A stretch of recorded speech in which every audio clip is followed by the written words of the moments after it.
Welcome back to our channel, ladies and gentlemen. As always, I want to start by thanking you for being loyal to our channel.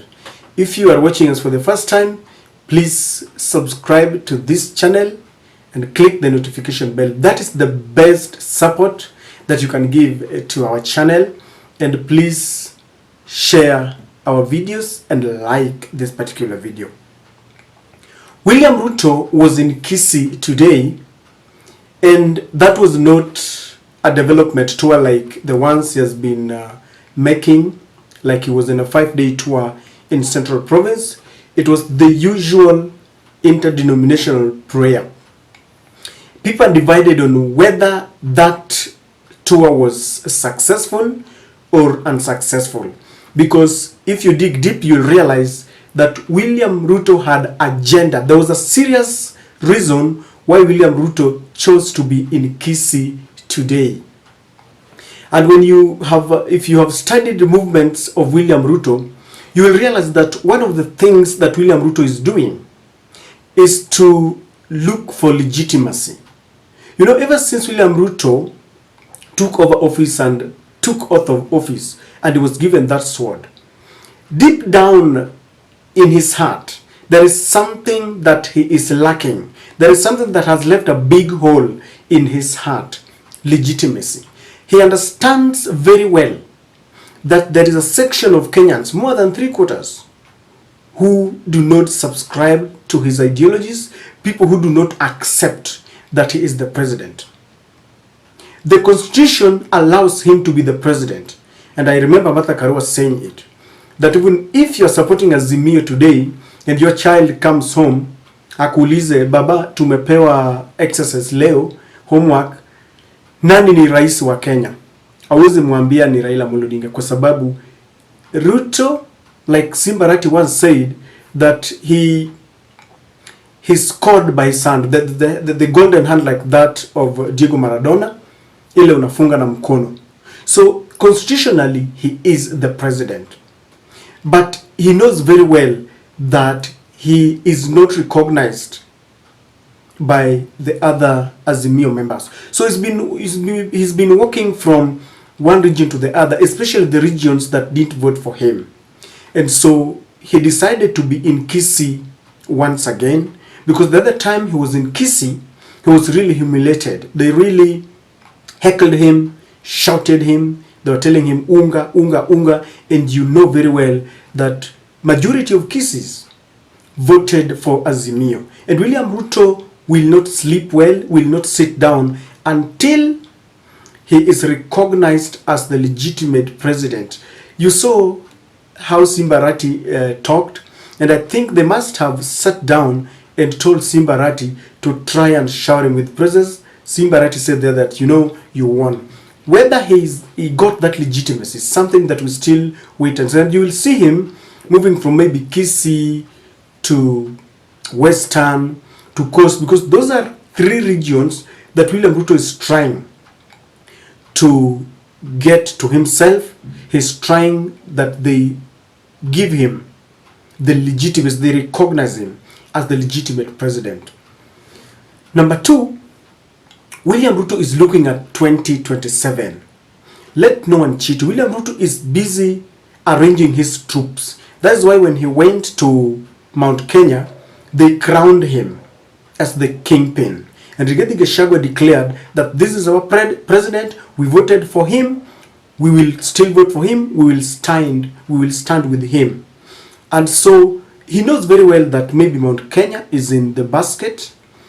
So he wants the other regions that did not vote for him to add into his basket. Because, you know, William Ruto promised the other time that he would send Raila to Bondo.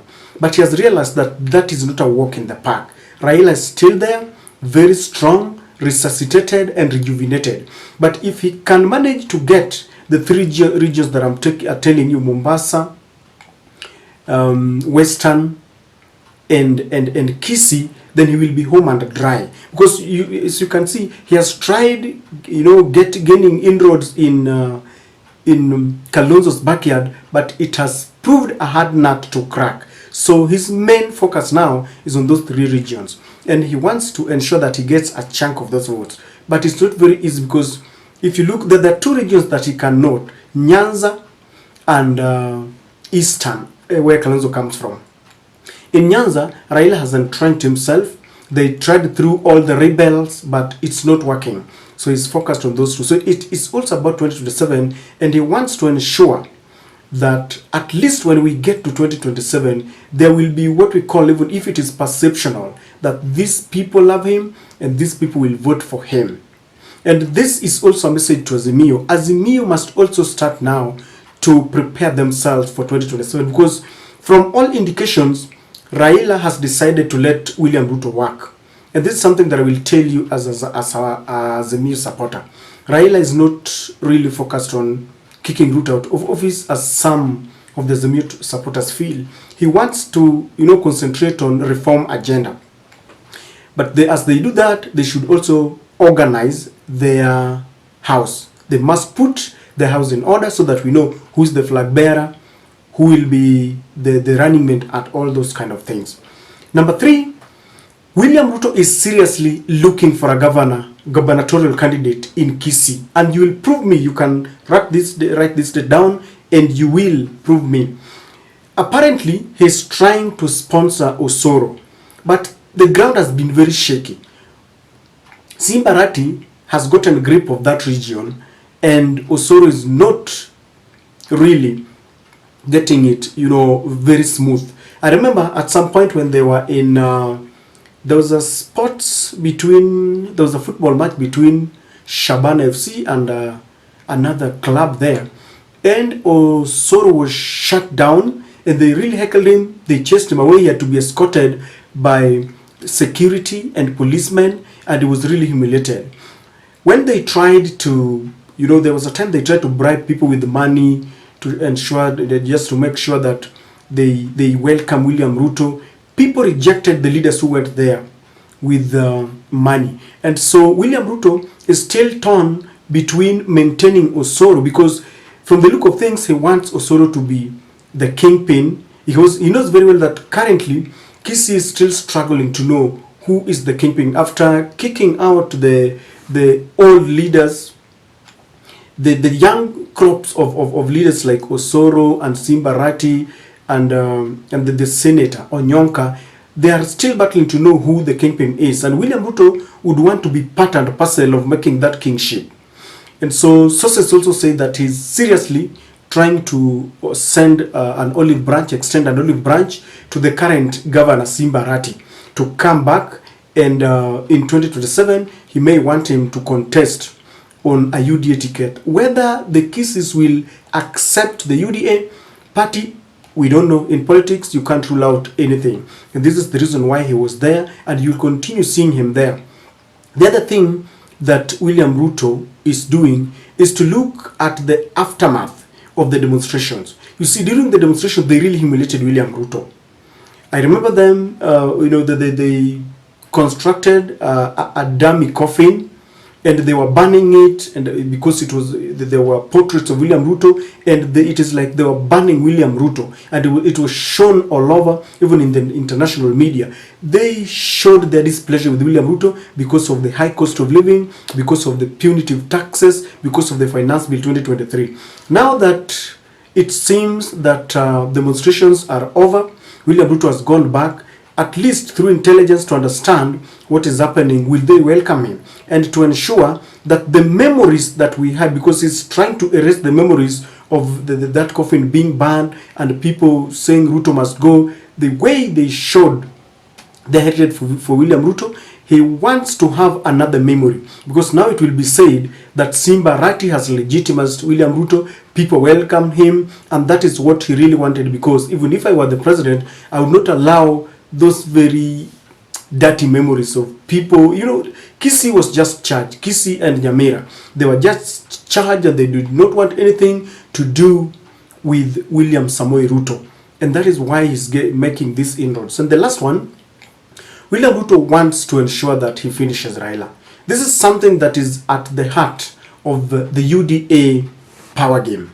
They want to ensure that this time round, they finish Raila Odinga, and they are trying to use all the means. buying all the leaders, trying to call them to State House, trying to take away Jubilee. And if there is one person that they really want, it is Kalonzo Musyoka. And that's why he's in Kisii, he will be in Mombasa, he will be where he is trying to cut Raila's branches. You see, if you manage to take away Kisii, then Raila will remain with Luo Nyanza, because already the couriers are not with Raila. Couriers always vote against Raila. So if you take away Kisii, because Nyanza is really composed of mainly the Luos, the Kisiis, the couriers, and some of the lawyers. Of course, there are other small tribes. So this is something that they're trying. If he manages to get these people out or away from Raila, they shall have succeeded. But it is not very easy, because Raila's power game is also another one that William Ruto cannot match. When they tried to take leaders, a few leaders who went to the State House, they realized that it is only the leaders who went to Ruto, but the common man, electors, are still with Raila Odinga. That happened in Vihiga, in Western, it happened in Kisii and all that. So this is something, but because William Ruto is not giving up, he will try with buying all the leaders, he will give out money and everything. But I don't think Raila is easy to just push away like that. He's still there, even though Raila is almost, taking a backseat to become a patron. Many people think that this time around, Raila is considering giving the baton to Kalonzo Musyoka and Martha Karua. I don't know what is going to happen, but William Ruto would want to ensure that they displace Raila Odinga from national politics. Today, Mudama said that Raila should retire from politics, but that is a decision that Raila will make with his supporters. I don't know what you think. Is there any other mission that I'm not mentioning? Kindly share with me in the comment section.